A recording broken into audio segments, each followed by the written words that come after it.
I'm Dr. Rahul Jindal. I'm Director of Vascular Surgery at Fortis Hospital, Mohali. Thank you for having me here at Merrill Academy. It's been a wonderful experience out here. And I had never experienced a virtual reality before.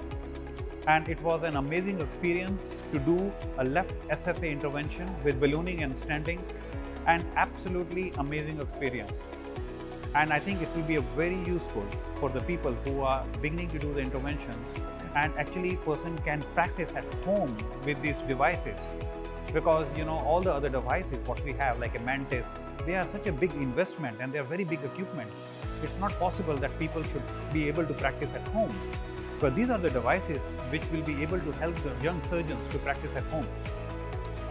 My one feedback, another thing is that the only thing which I feel is missing is that when you remove the devices, the balloon or the stent after deployment, we miss that of the movement of the catheters and the balloons over the wire.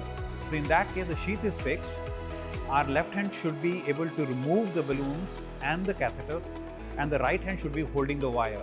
I think that should be integrated into this, because that's a very important parameter and the aspect when we do these interventions. Thank you.